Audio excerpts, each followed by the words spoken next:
Buenas noches a todos. En un par de minutos va a comenzar el doctor Nicolás Kachanowski con su conferencia. Aprovecho para darles la bienvenida a todos los que están conectados de distintos países de Latinoamérica. Y de paso aprovecho también para hacer un recordatorio y un anuncio. La conferencia de la semana pasada de Nicolás Kachanowski ya está subida a YouTube, Facebook y Twitter, con lo cual podrán directamente acceder a la conferencia de él a través de estos sitios. Y lo otro tiene que ver con un comentario en un chat, el último chat de la sesión pasada, en relación con un congreso que hay en la UCA en Argentina, en Rosario, en la cuarta semana. Y solo para indicar que la residencia que vamos a hacer en Buenos Aires va a ser en la tercera semana, los días, si mal no recuerdo, 18, 19 y 20 de agosto. Sería jueves, viernes y sábado. Y el congreso en Rosario es lunes, martes y miércoles de la semana siguiente, 22, 23 y 24. Todos aquellos que asistan al Congreso de Economía Austríaca en Rosario tienen un descuento para participar en la residencia en Buenos Aires, y todos los que asistan a la residencia en Buenos Aires tienen un descuento y arancel preferencial para el Congreso de Economía Austríaca en Rosario, ¿sí? Esto es importante y lo quería anunciar y aclarar antes que Nicolás comience la conferencia. Aquí ya me pasaron el link de YouTube, voy a ver si lo puedo pasar en este preciso momento a todos. ¿Sí? Ahí pasé ya directamente el URL de YouTube. No sé, Nicolás, en tu caso, que habías comentado de enviar algún artículo, si has tenido oportunidad de mandarlo, ¿sí? Para poder enviárselo a ellos. Bueno, nada, ya son 9:06 en Buenos Aires, con las horas de descuento para los distintos países de Latinoamérica o España. En ese caso se agregan horas. Nicolás desde Denver, bienvenido, y el auditorio es tuyo. Muy bien, gracias. Sí, antes que se me pase el material lo voy juntando a medida que vamos avanzando de sesión a sesión. Así que cuando terminemos la semana que viene y tenga todo el material que sé que es relevante a lo que hemos conversado, se los vamos a hacer llegar posiblemente por correo electrónico. Eh, Parte del material sé cuál es, parte lo voy armando como las presentaciones y otra parte del material, según cómo se desarrolla la discusión, sé qué papers o lecturas agregarles. Así que eso la semana que viene ya lo van a tener. Bueno, empecemos entonces. Hoy voy a seguir bastante de cerca el artículo de la crisis del 30 de Juan Carlos.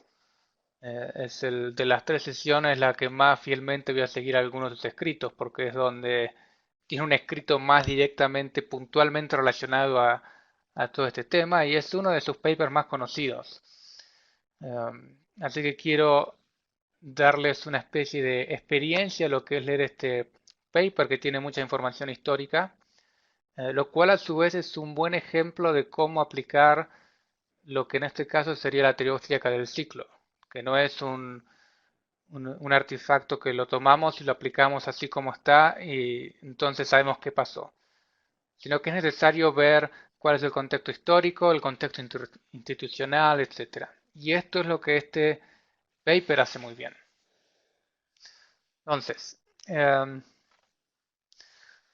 las teorías del ciclo, que podríamos resumir que es macro en general, ¿sí? Macro es corto plazo, que son oscilaciones del PBI en torno a la tendencia, y lo que es desarrollo económico, crecimiento económico, que es otro campo en la economía, es en vez de los ciclos la tendencia, crecimiento a largo plazo.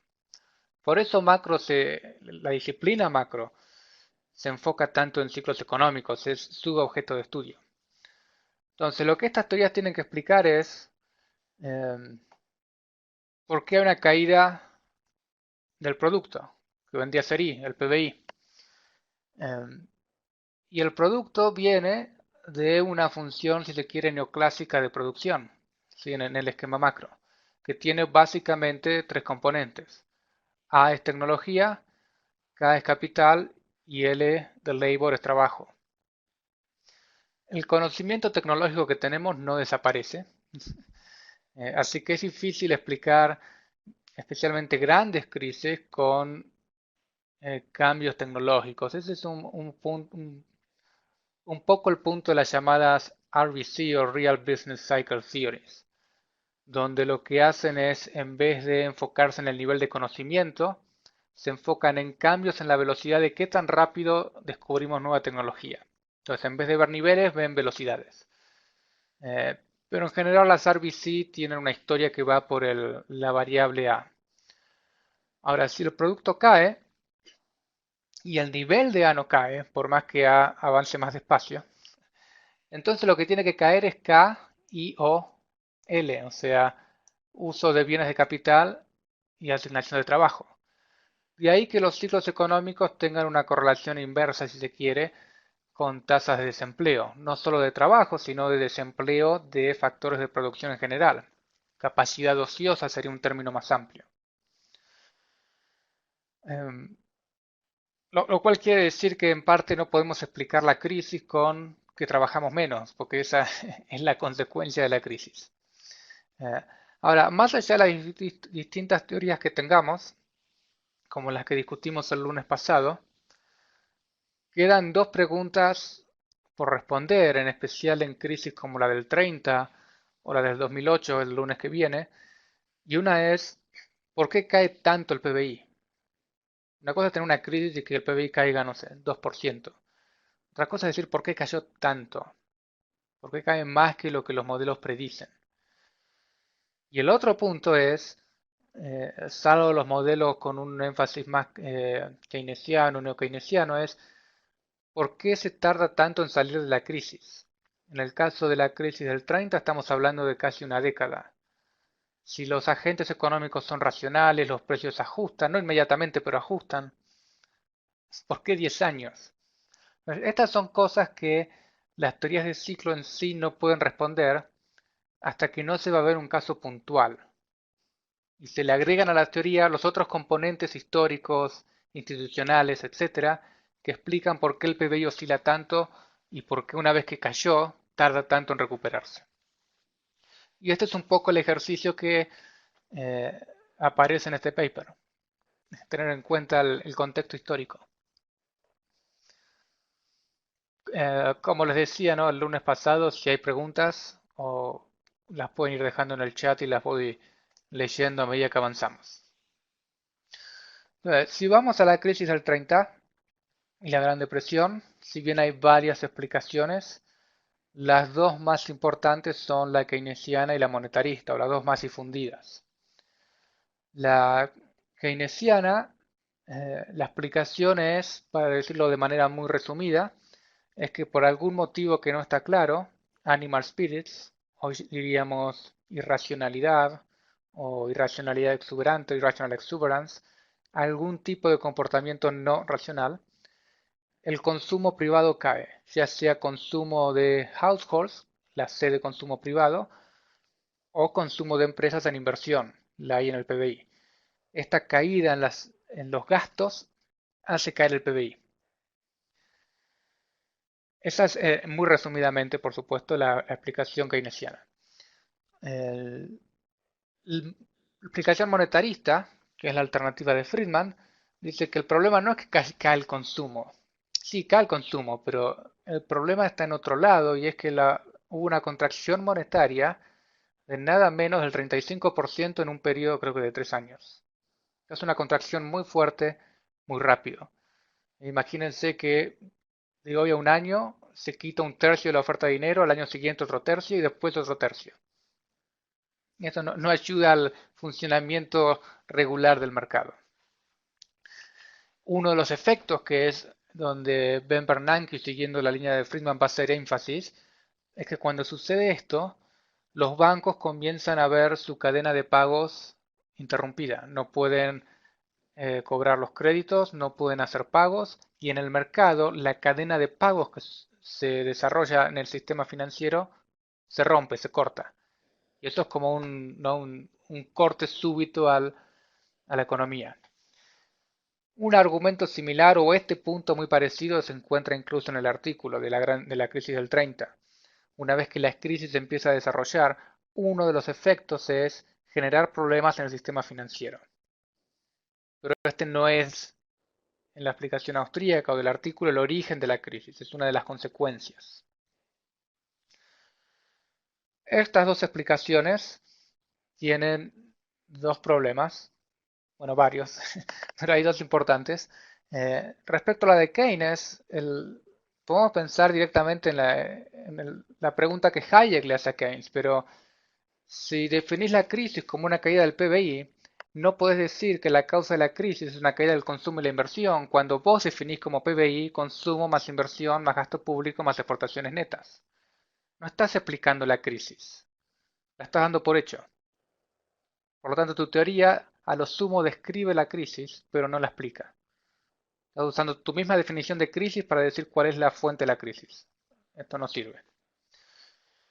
De ahí que esta explicación dependa de los espíritus animales, que no sabemos bien qué es, porque no están definidos.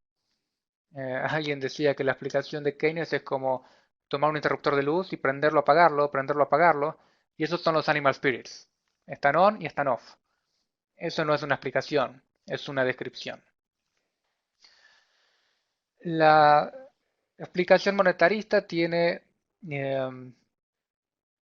el dilema de que si la causa es una contracción en la oferta de dinero, ¿cómo es posible que haya habido una recuperación en 1933 cuando la oferta de dinero seguía cayendo?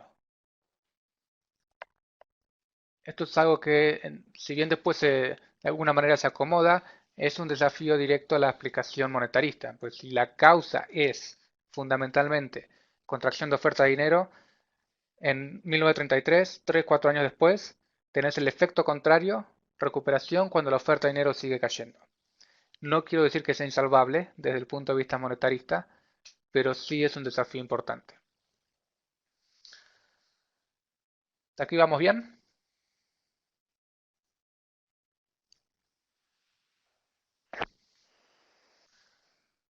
Okay. Está la referencia en el paper. Como ustedes saben, la crisis del 30 de hecho se inicia con una caída bursátil a fines de 1929, el famoso Jueves Negro, etc. A principios de 1929, Hayek avisa que si la Reserva Federal sube las tasas de interés, iba a haber una crisis económica y la misma se iba a manifestar a través del sistema financiero. Hayek no estaba consultando un crystal ball, no estaba preguntando un oráculo, estaba pensando en su esquema teórico que de alguna manera lo estaba orientando hacia lo que después de hecho sucedió. Entonces, el esquema teórico de Hayek, que está siguiendo a Mises, que el principal expone la teoría por primera vez en 1912 en su teoría de dinero y el crédito, sugiere que los problemas no empiezan cuando se da la crisis. No es que está todo bien y de repente está todo mal, sino que los problemas empiezan a acumular en la década del 20. Y esta acumulación de distorsiones, eventualmente todas salen a la luz, y eso es lo que termina gatillando lo que hoy vemos como una crisis. Pero el problema ya estaba inmerso en la economía. Para entender esto, entonces hay que no empezar a explicar la crisis en 1929, sino que hay que ir atrás en el tiempo. Tan atrás como la Primera Guerra Mundial. Y eso es un poco lo que vamos a hacer siguiendo el artículo este. Ahora, un punto importante. La teoría austríaca del ciclo, su core, su aspecto distintivo es que una baja en las tasas de interés produce un aumento en lo que la semana pasada llamamos duration, ¿sí? El roundaboutness o el periodo promedio de producción. Pero si miramos la crisis del 30, lo que vemos es una burbuja bursátil, que no es exactamente un aumento en el periodo promedio de producción. Entonces, ¿hasta qué punto es válido preguntarse, esta teoría sirve para explicar esta crisis o no? Y el punto es que sí es válido.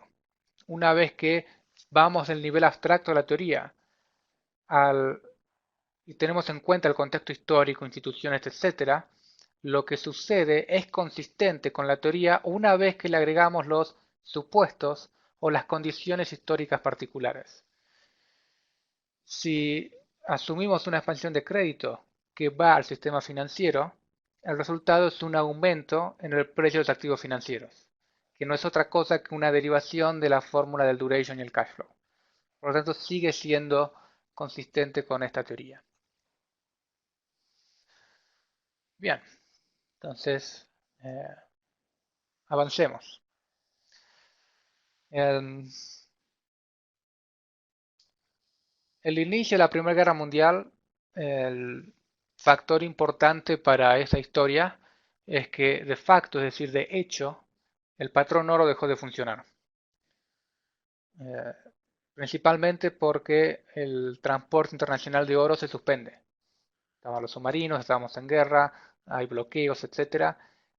El patrón oro que requiere clearing internacional deja de funcionar debido a los altos costos de la guerra y, entre comillas, gracias a que el patrón oro no está funcionando de hecho, los distintos países como Inglaterra, Francia, etc., comienzan a financiar sus costos de guerra emitiendo notas convertibles. No estamos en una época con dinero fiat, donde el billete es dinero en sí. Estamos en patrón oro, donde el billete es para seguir el término de Mises, es un sustituto del dinero, es como un cheque. El billete en sí vale porque está denominado en oro. No, el billete en sí no es el último medio de pago. Y dado que el clearing está suspendido y las conversiones de oro se suspenden, puedo emitir billetes que no voy a perder oro si soy un banco central. La Fed, por ejemplo, en Estados Unidos, no sé cuántas enmiendas se pasaron en el Congreso que daba a la Reserva Federal la flexibilidad de emitir notas convertibles no contra oro, sino por ejemplo contra títulos públicos o contra otras monedas convertibles en oro, etc. Es decir, hay una flexibilización general del principio fundamental detrás de la idea de patrón oro. Y esto va a ser importante para explicar cómo se desarrolla la burbuja bursátil y fundamentalmente por qué el patrón oro no fue la causa de la Gran Depresión. Simplemente porque el patrón oro no estaba funcionando. Entonces, cuando termina la guerra, especialmente Inglaterra, y este es un caso muy conocido, un dilema conocido, tenía dos opciones. Se acaba el conflicto bélico, estamos por volver al patrón oro con clearing internacional, etc. Y yo tenía una cierta relación de oro y billetes, y ahora la relación no es la misma. Tanto tengo el problema de la conversión que digo que cada billete vale en oro, no es compatible con los billetes y oro que sí tengo. Entonces tengo dos opciones. O retiro de circulación los billetes en exceso para mantener la conversión de preguerra, o devalúo, que es una especie de default, una quita a la deuda, de modo tal que si no quito billetes, te doy menos oro por billete.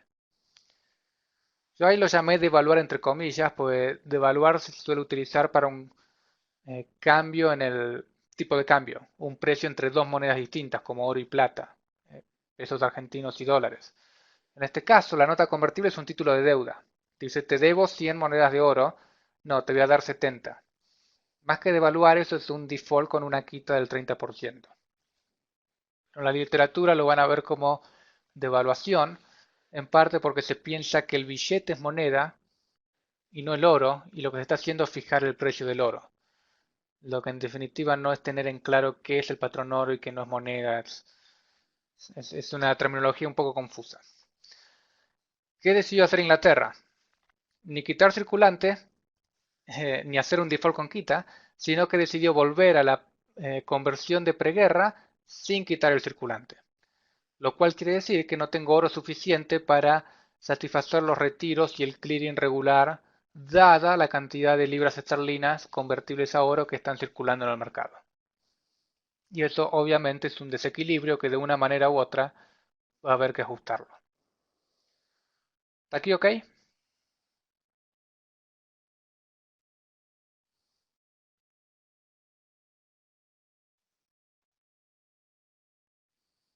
Bien. Esto imagino que es un poco todo historia más o menos conocida, pero repaso no viene mal. Entonces, esta es la situación en Europa. Emitimos para financiar guerra, termina la guerra y vuelvo a la paridad preguerra sin ajustar mi oferta de dinero. Del otro lado del Atlántico tenemos a Estados Unidos, donde en 1922 se sancionan las Farney-McCamber Tariffs, que es un incremento muy sustancial en las tarifas al comercio internacional.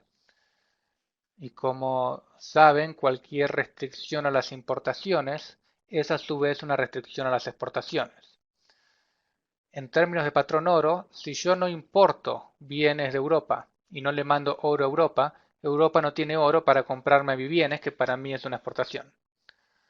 Por lo tanto, lo que estas leyes hicieron fue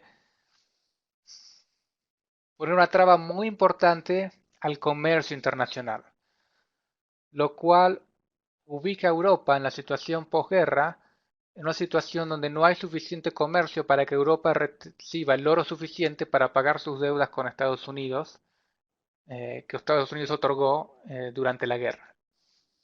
Esto obviamente es un problema. El otro punto importante es la Convención de Génova de 1922, donde dado que el patrón oro no estaba funcionando, lo que se hizo fue un cambio que se conoce como el patrón cambio oro o el Gold Exchange Standard, donde la conversión no es necesariamente a oro de una moneda, sino que el dólar puede ser conversible a otra moneda que a su vez es convertible en oro. Entonces puedo emitir dinero no contra oro, sino contra otros títulos que eventualmente serían convertibles en oro. Es parte de las enmiendas que les mencionaba hace unos minutos. Esto le va a dar cierta flexibilidad a los bancos centrales para expandir sus billetes y eventualmente dar origen a la burbuja bursátil. De nuevo, el patrón oro no tiene nada que ver con la crisis del 30.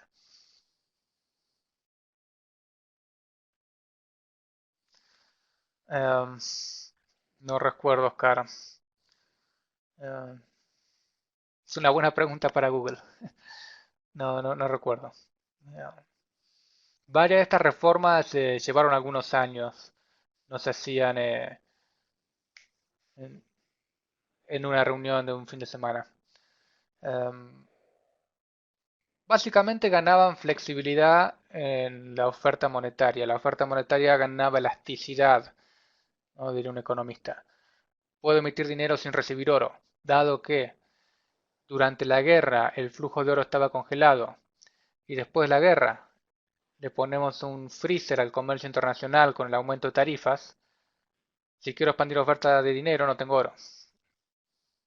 Entonces expando dinero contra algo más que no sea oro.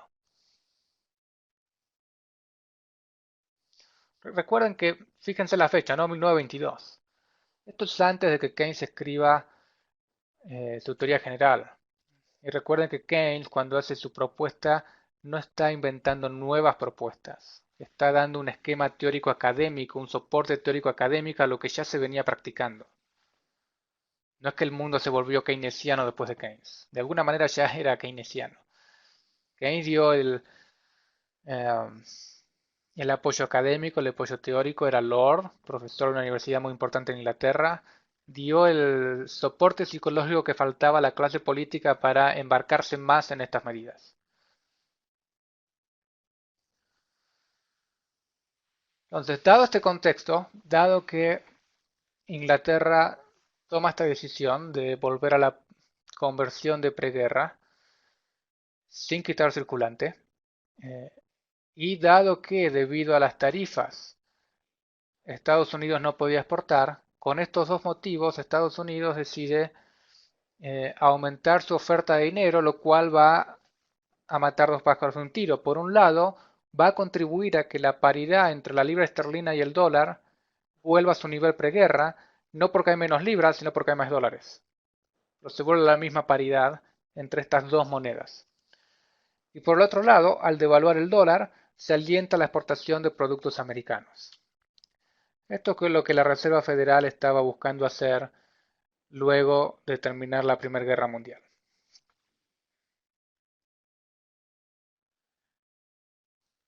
Sí, Alberto, un ejemplo puede ser fundamentalmente Estados Unidos cuando recibe billetes de otros países.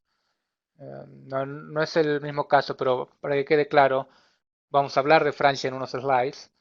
Francia recibe notas de Inglaterra y dado que yo sé que esta nota de Inglaterra me la tiene que pagar en oro, emito moneda francesa. Ya no estoy restringido a que tiene que ser reserva dura.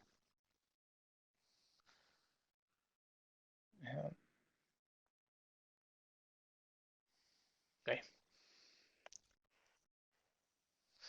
Entonces, ¿por qué una burbuja bursátil? Hasta acá lo que tenemos es el contexto histórico, las instituciones monetarias, entendemos por qué cayó el patrón oro, cuál fue la decisión de Inglaterra, por qué Estados Unidos decide expandir la oferta de dólares, pero nada de eso explica por qué el efecto es una burbuja bursátil, por qué en una burbuja inmobiliaria como fue en la crisis del 2008, por qué en una burbuja en otro mercado, por qué es bursátil. Y ahí es donde es importante tener en cuenta cuál es el punto de entrada de la oferta de crédito al mercado, cómo se canaliza el exceso de crédito. Y de hecho, lo que la Reserva Federal hacía era otorgar, con el exceso de crédito, era entregado o se aplicaba a los brokers bursátiles, que se dedican a dar líneas de crédito a sus clientes para comprar acciones en la bolsa. La Fed baja las tasas de interés, lo cual sabemos sube el precio de los activos financieros y a su vez da el crédito a los mismos agentes de bolsa que operan en la bolsa. Es este mecanismo repetido, si se quiere, lo que comienza a hacer elevar los precios de las acciones, la famosa burbuja en el Dow Jones, etc. Esto está aquí, ¿ok?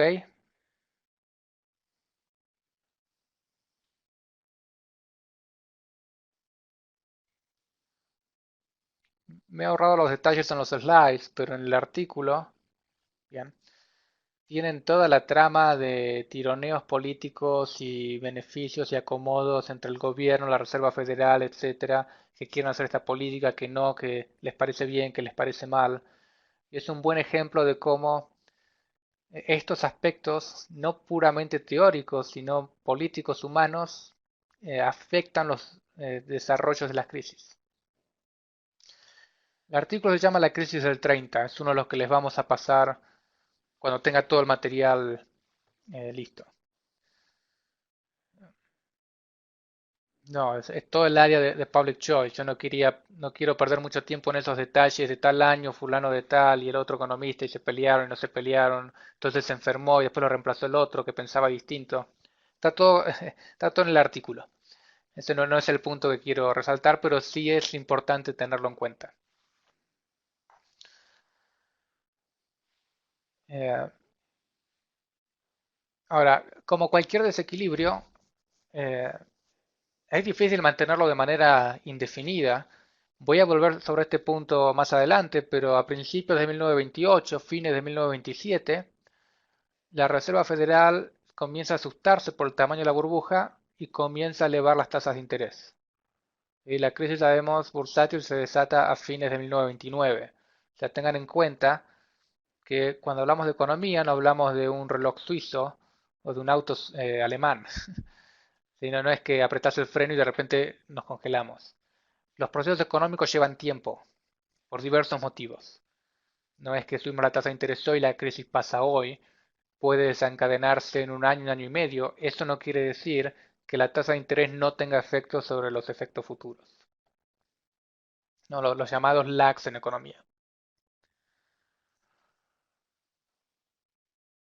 Bueno, volviendo a Europa.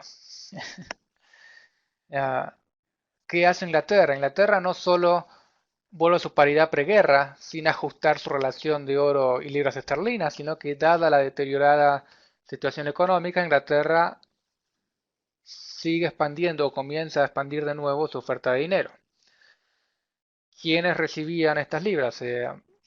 Si vivimos en Inglaterra y en Inglaterra aumenta la oferta de dinero por encima de la demanda de dinero, el dinero que no quiero mantener en liquidez en mi billetera, en mi cuenta bancaria, ese exceso de dinero lo utilizo para comprar bienes. Aumento mi consumo. Parte de aumentar mi consumo implica importar más bienes de otros países, por ejemplo, Francia. Por lo tanto, Francia comienza a acumular eh, elevados niveles de libras esterlinas convertibles a oro a una paridad preguerra. Lo que se ve en paralelo a esto es que en Inglaterra la tasa de interés cae, pero Alemania y Francia estaban tratando de equilibrar su situación fiscal y se ve una tasa de interés que sube. Y contrario a lo que predeciría un modelo simple keynesiano, las inversiones estaban yendo a Alemania y Francia y se estaban yendo de Inglaterra. Cuando en principio el modelo predice que donde la tasa de interés es baja, es donde las inversiones suben. Y acá es donde hay que tener cuidado cómo leemos las tasas de interés. Una cosa es la tasa de interés leída como el costo de oportunidad de los recursos financieros, sacar un préstamo, y otra cosa es la tasa de interés como el retorno de una inversión. En los modelos keynesianos esta distinción no es clara. De ahí que se den lugares a estas contrapredicciones. Ahora, si yo soy Francia y Alemania, y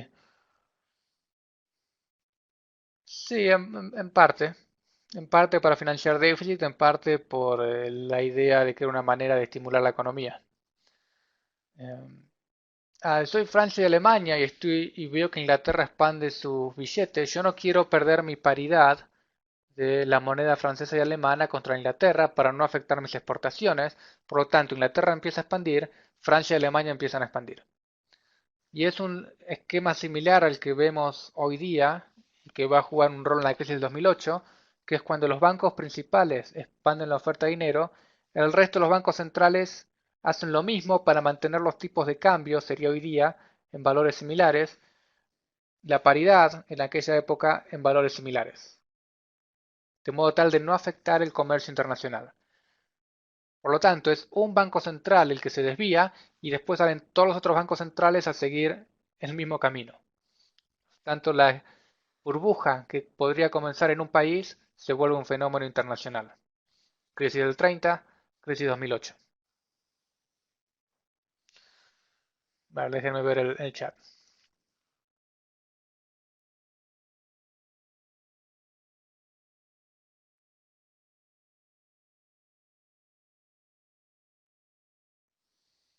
Sí, guerra de monedas, sí, parecido. Yo pienso en guerra de monedas cuando devalúo y el otro devalúa más, y el otro devalúa más, y el otro devalúa más. Acá es más sincronizado. Eh, no romper esa paridad. Estamos en un esquema de... eh, en patrón oro pensemos que el billete es como un cheque. Y yo puedo tener un cheque, digamos, de, no sé, el Citibank y otro cheque del Bank of America. Los dos cheques son convertibles a la misma moneda, dólares. Tengo un cheque de 50 y otro cheque de 100, la paridad es 2 a 1. No hay un tipo de cambio, porque el tipo de cambio es un precio, y para ver un precio tiene que haber bienes distintos. Acá el bien es uno solo, los dos cheques son convertibles en oro. Patrón oro es lo mismo, las dos monedas son convertibles contra oro. Por eso se habla de paridad y no de tipo de cambio. De ahí que en este caso lo pienso más como mantener esa paridad internacional en el mismo nivel, que es como se pensaba en la época, y hoy día que tenemos monedas distintas y tipos de cambios más a ver quién devalúa más rápido. Pero sí, es un concepto similar.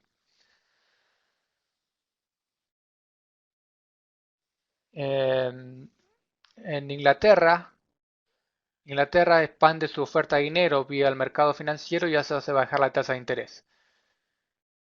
Alemania y Francia siguieron la política opuesta, elevan la tasa de interés. Y esto hace que si yo quiero poner un depósito, invertir de manera indirecta, lo haga en Francia y Alemania, no en Inglaterra.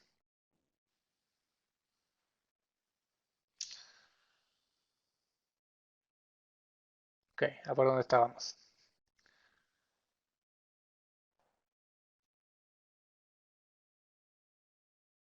Ok, en este escenario, eventualmente Francia comienza a sentir cierta incertidumbre de que Inglaterra efectivamente vaya a honrar eh, la conversión en oro a la paridad que promete. Entonces, dado que en Francia se ve que tiene un nivel de libras esterlinas muy elevado, comienzan a enviarle al Banco de Inglaterra, te doy las libras, dame el oro. Inglaterra empieza a sufrir una pérdida de reservas de oro. Y ahí empieza de nuevo otro negociado político internacional entre los bancos centrales, tratando de convencer a Francia de que no convierta oro a libras esterlinas. Bueno, hay otro episodio de tironeo político. Pero esto empieza a poner en aprietos a Inglaterra. La, la conversión del billete a oro, sí, en algunos casos ha cambiado. El otro tema es la paridad entre los billetes, que había algunas fluctuaciones. No estamos en un caso de patrón oro ideal o puro, el patrón oro clásico, donde se respeta a rajatabla el principio de la idea de patrón oro. Eso ya se va dejando de lado año a año.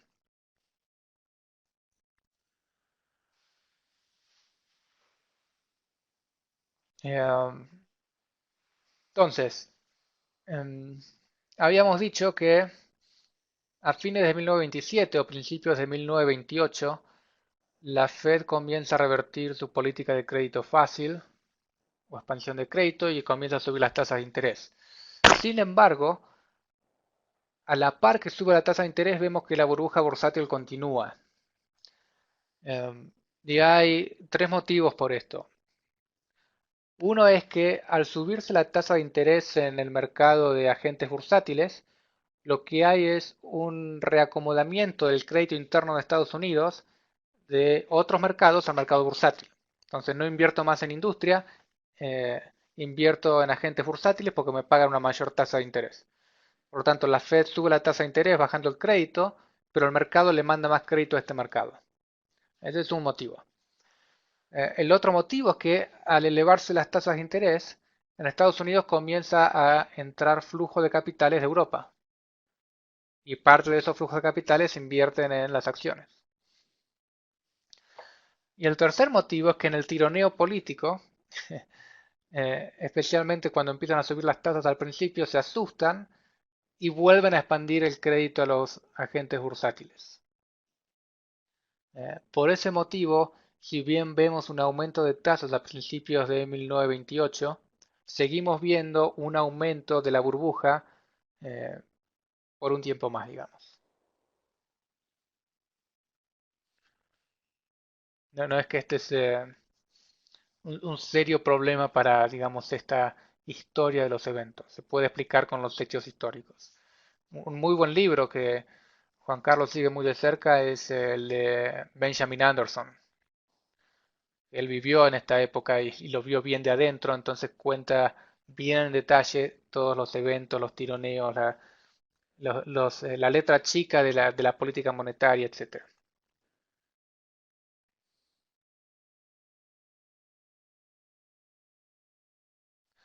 Ok, Jaime, déjame volver a eso hacia el final, que no lo tengo en los slides. Y si se me pasa, recordámelo. Pues de nuevo, no es un tema que no tenga respuesta. A ver, lo voy a anotar, pero quiero hacer dos puntos al respecto. Pero si se me pasa, recordámelo, pues es importante.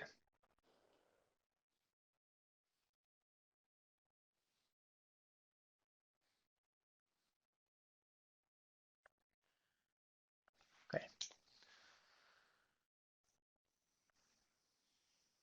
Bien, entonces, habíamos dicho que no solo hay que explicar por qué cae el PBI, sino por qué cae tanto y por qué tarda tanto en revertirse la situación.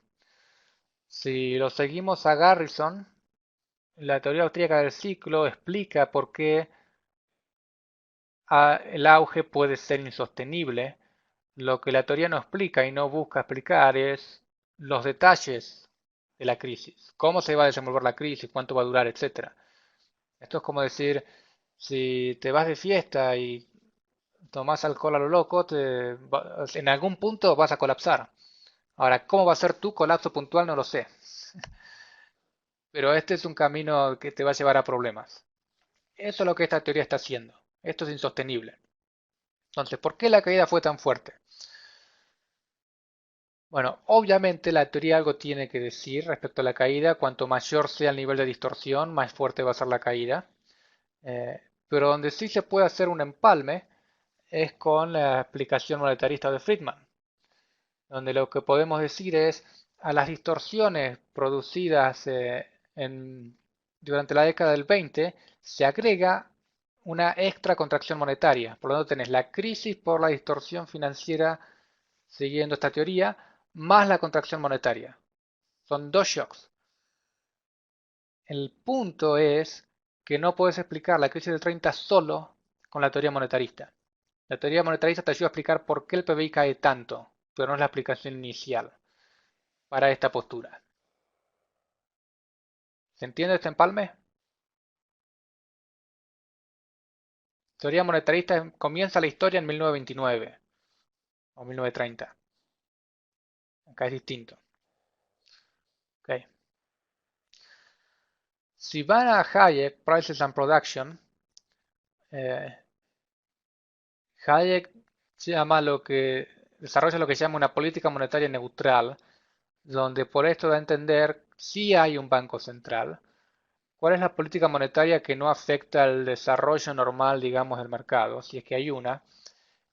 Y para él y esto él lo dice explícitamente en el libro, es mantener MB constante y en el contexto debería ser claro que es constante per cápita. Por lo tanto, si hay una crisis y dejamos de consumir, eso quiere decir que está aumentando la demanda de dinero, lo cual quiere decir que la velocidad de circulación cae. Y el Banco Central lo que debe hacer es compensar esa caída con un aumento en M, de modo tal que MB sea constante. Lo que el Banco Central no debe hacer son dos cosas. Uno, congelar M, que puede generar una contracción secundaria, o pensando en lo que hace Friedman, se contrae la oferta de dinero a través de crisis bancarias y además la Fed va en el mismo sentido. Pero lo que el Banco Central tampoco debe hacer es expandir M de más. Ahí ya estamos entrando en el área del estímulo keynesiano. Hayek no está haciendo esto. Hayek está diciendo, tenés un aumento de demanda, aumenta la oferta, pero ahí parás. Y este es un punto de conexión muy interesante con la literatura de free banking. La literatura de banca libre muestra que el outcome de un mercado libre de dinero y bancos es lo que hoy a veces se llama la regla de Hayek, MB constante per cápita. Por lo tanto, decir que es parte del problema la contracción monetaria a la cual señala Friedman, eso no va necesariamente en contra de la posición austríaca de ciclos. Puede ir quizás en contra de Rothbard, pero Rothbard no es el único austríaco ni es la postura única en teorías de ciclos. Al menos no va en contra de la postura de Mises Hayek que tiene en este framework, MB constante. Entonces, este empalme explica por qué la crisis fue tan profunda. Falta explicar por qué la crisis duró tanto. Y hay dos argumentos importantes. Uno es todas las regulaciones que implicó el New Deal. El control de precios, regulación de producción, mercado laboral, etc. Y lo que Robert Hicks llama regime uncertainty. Esto no es incertidumbre de qué va a pasar en el mercado, sino que es incertidumbre sobre cuáles van a ser las reglas de juego. Y si ustedes leen el libro de él, en algún capítulo él menciona encuestas a empresarios durante la época del New Deal Y las respuestas muestran que los empresarios no sabían si Estados Unidos iba a volver a ser ese país libre o iba a ser la Unión Soviética de América. Ese era el nivel de incertidumbre en esa época. No sé dónde estoy parado, no sé cuáles van a ser las reglas de juego, por lo tanto congelo mis inversiones y la economía no repunta.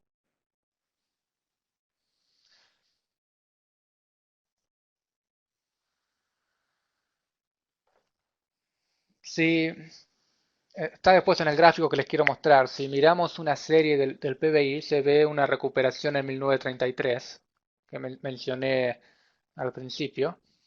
¿Por qué se corta? Em, dos motivos. Uno es que Hoover, ¿sí? Él empieza con lo que después fue el New Deal. Los controles de mercado, el gasto público, el aumento de impuestos, etcétera. Todo este esquema keynesiano del New Deal comienza con Hoover, no con Roosevelt. Roosevelt lo lleva a su máxima expresión, pero comienza con Hoover. Y esto eventualmente en el mercado laboral comienza a generar problemas. El otro punto es que Roosevelt gana las elecciones eh, y comienza a haber rumores de que iba a suspender o iba a abandonar el patrón oro. Es decir, vos, ciudadano americano, tenés tu billete que dice convertible en oro, el banco no te lo va a dar. Roosevelt no desmintió estos rumores. El efecto obvio es un retiro de oro de los bancos, lo cual comienza a generar una contracción monetaria. Los bancos comienzan a tener que llamar sus créditos, tienen que cortar líneas de crédito. Genera el mismo problema que si la Fed es la que quita el oro, a través del mercado. Y esto es lo que le dio un freno a la recuperación de 1933. Se estaba saliendo la crisis hasta que decidimos arreglarla con el New Deal. Entonces tengan presente que Roosevelt y el New Deal es una continuación de lo que ya se estaba haciendo. La versión de que Hoover era un liberal clásico que estaba llevando políticas de mercado libre y esto impidió salir de la crisis hasta que Roosevelt asumió y aplicó el New Deal, no es lo que pasó. No, Oscar, no recuerdo, pero creo recordar que alguna medición está mencionada en el artículo.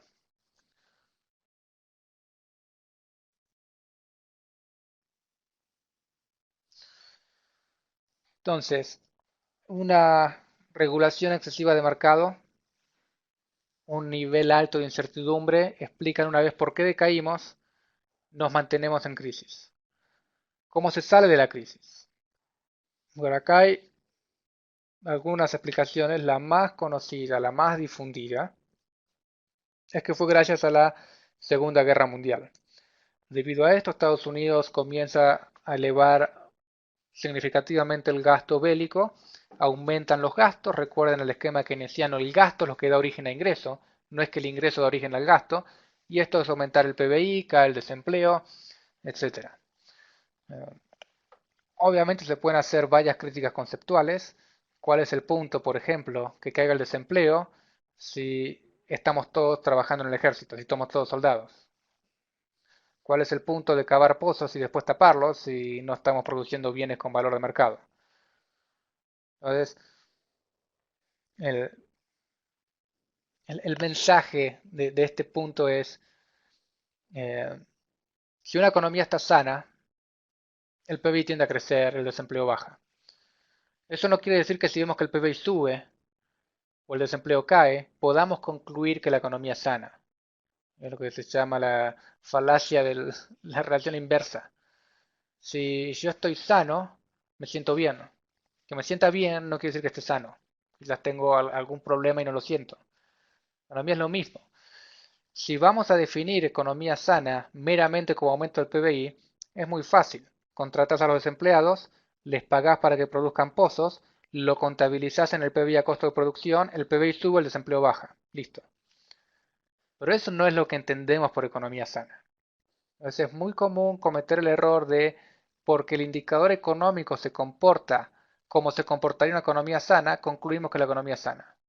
Pero hay otros motivos por los cuales el indicador económico se puede comportar de modo similar a una economía sana. Por ejemplo, financiar la Segunda Guerra Mundial. Hacer subir el PBI y bajar el desempleo.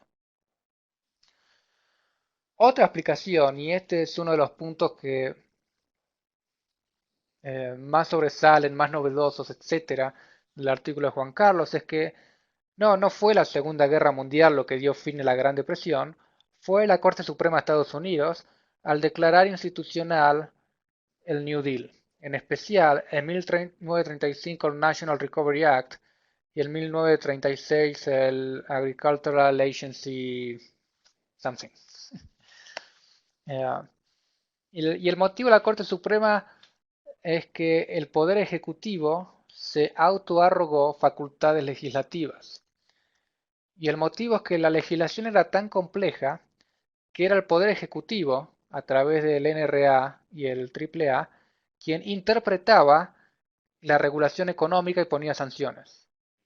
Y eso no es facultad del Poder Ejecutivo.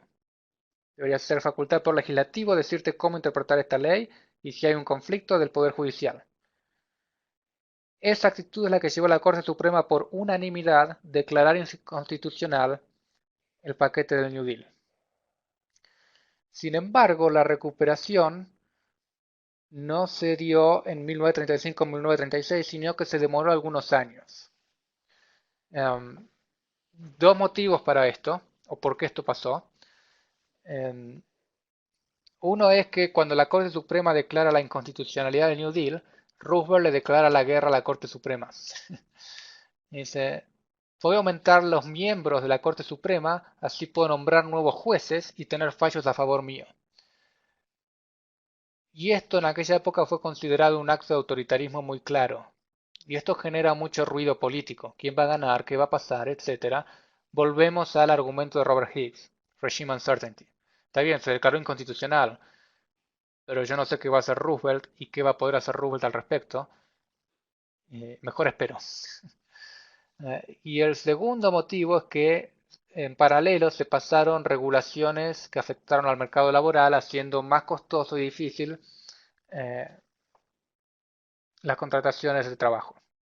De ahí que se haya demorado la salida de la crisis con esta declaración inconstitucional. Y lo quiero mencionar porque este lag puede estar ahí medio escondido en el artículo, pero se puede explicar el lag. Pero antes de pasar me pongo al día con el chat. Sí, Krugman, la expresión más reciente que le he escuchado al respecto es después de la crisis del 2008. En vez de una Segunda Guerra Mundial, lo que tendríamos que tener es una invasión alienígena. Entonces, en vez de combatir a los nazis en Europa, combatimos a los aliens. Lo cual me hace acordar que alguien mencionó el tema de la economía y el surgimiento del partido nazi en Alemania. Sé que hay un artículo de Repke criticando esa interpretación, que el problema quizás haya sido exacerbado por esto, pero no es el origen. El nacionalismo venía ya de antes, y el nacionalismo ya estaba presente con la Primera Guerra Mundial.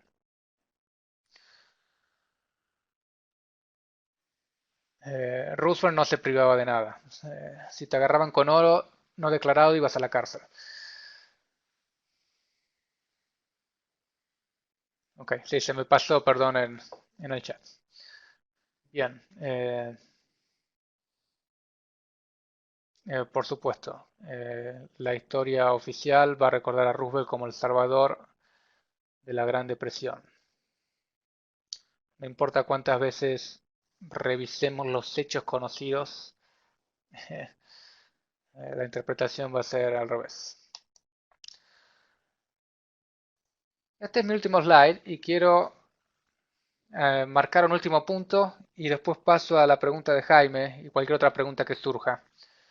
Este gráfico muestra el PBI real de Estados Unidos de 1929 a 1945.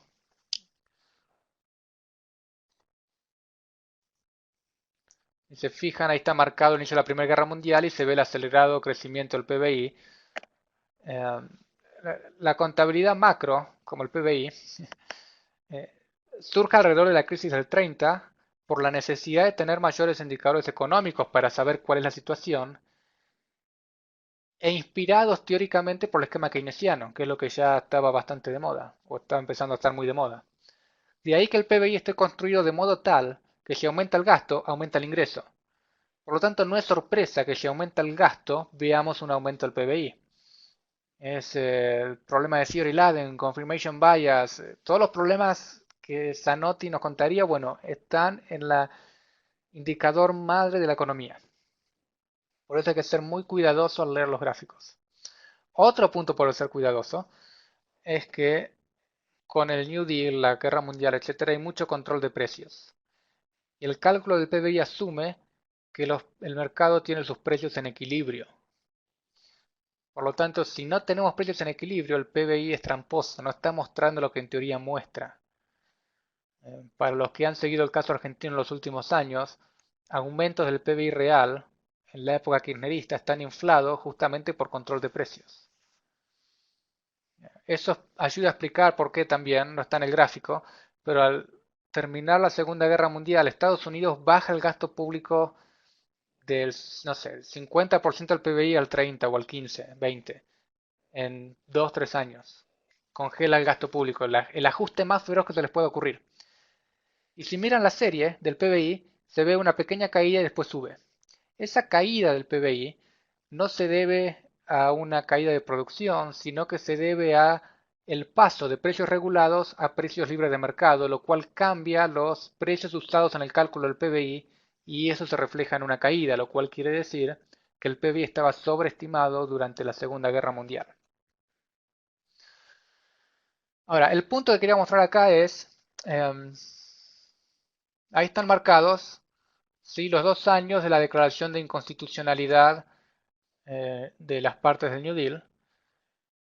Y al menos hasta que comienza la Primera Guerra Mundial, que es un gran shock institucional, tenemos cierta incertidumbre política, que es el círculo rojo.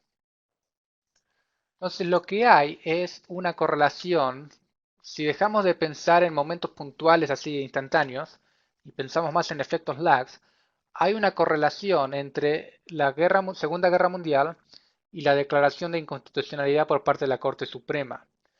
De allí que se tiende a confundir que fue la Segunda Guerra Mundial y no la Corte Suprema lo que puso fin a la Gran Depresión. Como que las dos cosas pasan al mismo tiempo, si por tiempo entendemos las demoras que llevan en economía en los efectos de estas decisiones. Y dado el énfasis en medir gasto, etc., tendemos a mirar el gasto en Segunda Guerra Mundial y no el shock institucional. Las instituciones en general no son parte de los modelos macro.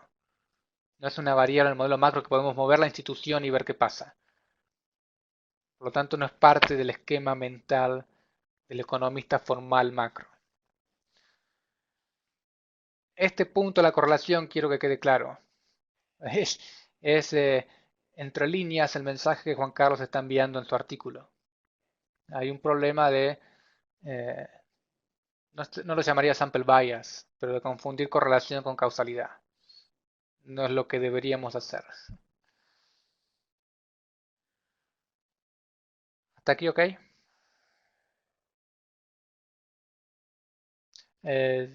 Sí, Rafael, perdón, debería ser Segunda Guerra Mundial. Bien, déjenme la pregunta de Jaime, que es muy buena. Pues todo muy lindo, pero la teoría austríaca surge de decir que se expande la oferta de dinero y el resultado de eso debería ser un aumento del nivel de precios. Y el motivo es muy simple. Si graficamos demanda y oferta de dinero, si M es oferta de dinero, el precio de dinero es 1 sobre el nivel de precios, el poder adquisitivo. Tenemos demanda y oferta. Si aumenta la oferta, como pueden ver, cae el precio del dinero, lo cual puede suceder solo si aumenta el nivel de precios. Inflación. De ahí que, si bien yo definiría inflación como un exceso de oferta de dinero sobre la demanda, siendo el aumento del nivel de precios la consecuencia a largo plazo o una de las posibles consecuencias en el corto plazo, puede haber otras. que se habla de inflación como aumento del nivel de precios. Pero ese no tiene por qué ser el caso, porque este resultado es ceteris paribus, es decir, si lo único que pasa es que aumenta la cantidad de dinero respecto a la cantidad de bienes, el nivel de precios va a subir.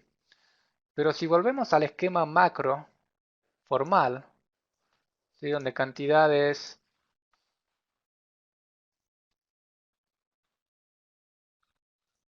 el PBI, y tenemos el nivel de precios,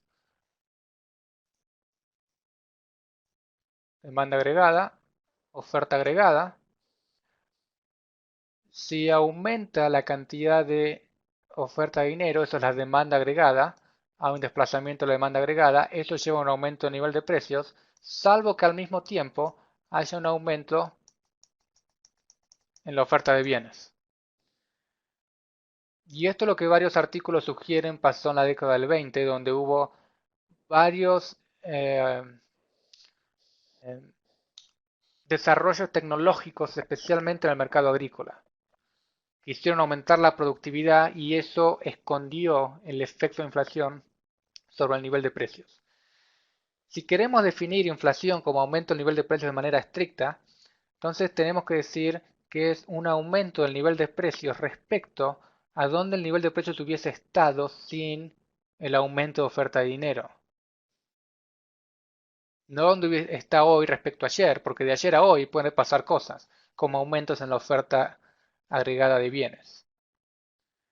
De ahí que podamos tener un exceso de dinero sin un aumento del IPC. Década del 20, años previos a la crisis del 2008. No ha habido alta inflación en Estados Unidos, pero hubo una flor de burbuja inmobiliaria. El segundo motivo por el cual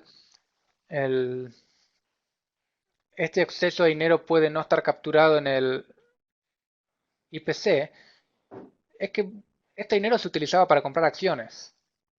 Las acciones no son parte del IPC, por lo tanto no lo vas a capturar en el IPC, simplemente porque no es parte del cálculo.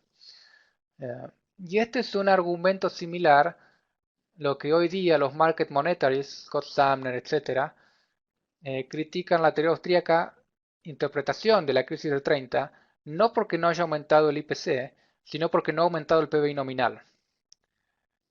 Pero la misma respuesta es válida. Las acciones no son parte del cálculo del PBI porque no es producción de nuevos bienes. Por lo tanto, las burbujas bursátiles no van a verse reflejadas en el ingreso nominal o el PBI nominal. Si vos tenés un aumento del IPC constante, es una señal de que tenés un exceso de oferta de dinero. Pero que el IPC no suba no quiere decir que no tengas un exceso de oferta de dinero. Un banquero central puede quizás tener luces rojas cuando hace las cosas mal, pero nunca tiene luces verdes de que está haciendo las cosas bien. Por eso son tan peligrosos. No hay confirmación de que la política monetaria es la correcta. Bien, antes de ver si hay alguna otra pregunta, el punto de hoy que quise enfatizar es, muy bien, tenemos la teoría, pero ¿cómo se aplica una teoría? En crisis especialmente complejas como la del 30, es muy importante tener el contexto internacional, institucional, histórico, etc. Y eso está muy claro en este artículo, La crisis del 30. Yo fui por los puntos centrales. Eh, el otro punto es, guarda con cuidado, ¿sí? Con esta doble correlación. Porque es muy fácil decir, sube el PBI, fue por la Segunda Guerra Mundial, cuando el mismo efecto, si nos sacamos el corsé de efectos instantáneos, lo podemos leer con los fallos de la Corte Suprema. Y cuando toda la atención política comienza a cambiar el foco de esta discusión interna, tenemos que lidiar con la Segunda Guerra Mundial. Si es una mera cuestión de mirar datos, mera cuestión de correlación, no hay mayores motivos por los cuales decir que uno sea más importante que el otro. Ahí es donde hace falta el análisis, concepto económico para tratar de dilucidar qué explicación tiene más sentido. El lunes voy a hacer algo parecido para la crisis del 2008. Eh, no hay un artículo puntual de Juan Carlos sobre la crisis del 2008, pero va a seguir unos lineamientos similares a este, es decir, cuál era el contexto internacional, qué hizo la política monetaria, qué pasó, etcétera. Pero bueno, ¿qué preguntas puede haber de lo de hoy? O comentarios o lo que fuera.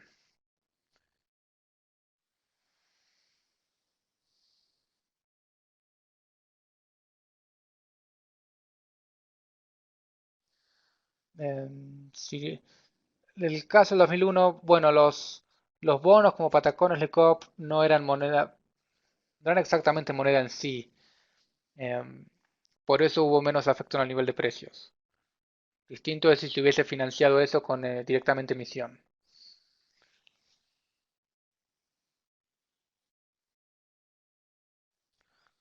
A un país dolarizado, me pregunta Marcelo, ¿qué teoría aplicaría? No sé si estoy seguro de entender la pregunta. ¿Teoría para qué?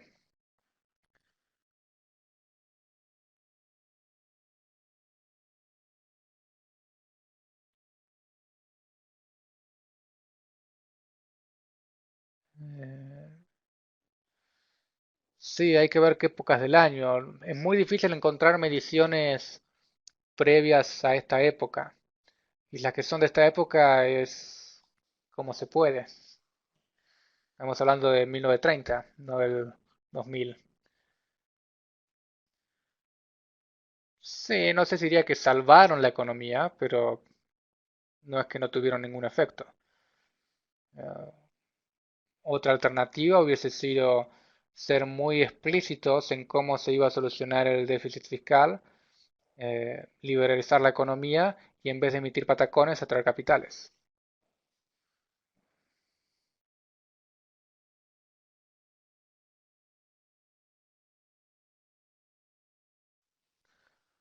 Bueno, son dos cosas distintas. Una cosa es aumentar las regulaciones, otra cosa es controlar precios. No toda regulación es control de precios. Eh, si aumentamos las regulaciones de manera gradual, lo que imagino es un escenario donde la economía se empieza a desacelerar hasta que queda una especie de estagnación, ¿no? Ya es demasiada la carga regulatoria que tiene que llevar hacia adelante y ya no crece más. El problema de alterar un precio como la tasa de interés es que es un precio relativo puntual y eso tiende a concentrar distorsiones en un mercado puntual.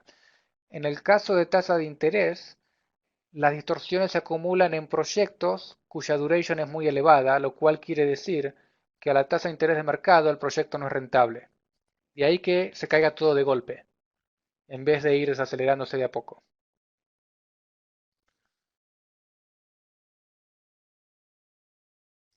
Sí, no, no estoy diciendo que los patacones Lacoste no hayan tenido algún efecto y parte de ello ha sido positivo, había cosas que financiar.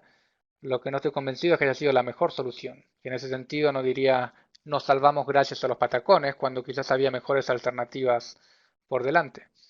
Sí, por ejemplo, en vez de echar a López Murphy, pues recomendaba una reducción del gasto no salvaje, eh, no hubiésemos tenido esta crisis. El ajuste fue mucho peor por no haber seguido sus pasos. Nos salvaron y bueno, depende qué tan amplio queramos ver el caso. La del 2008 va a tener muchos aspectos similares a la del 30. No vamos a estar hablando de un contexto internacional de patrón oro, pero sí hay historias similares de bancos centrales siguiendo políticas similares a nivel global, el flujo de crédito aplicado directamente a un mercado puntual, en este caso el inmobiliario, etcétera. La historia es muy parecida. Sí. Una de las frases famosas de Bernanke es, gracias Milton Friedman, gracias a vos aprendimos que hicimos mal en la crisis del 30, y si bien Bernanke recibió la crisis, tuvo un esquema muy similar al de la crisis del 30.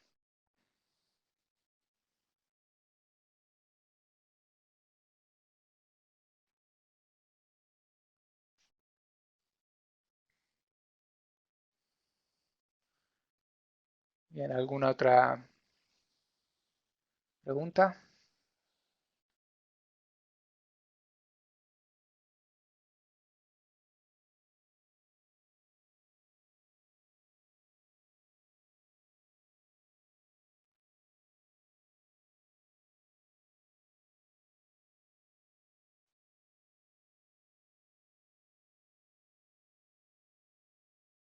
Muy bien. Bueno, entonces terminamos por hoy. Nos vemos el lunes que viene. Les prometo la semana que viene juntar el PowerPoint finalizado y las lecturas que sé que van a estar relacionadas con lo que hablemos y se los vamos a hacer llegar. Y gracias por acompañarnos. Tengan una buena semana y hasta el lunes que viene.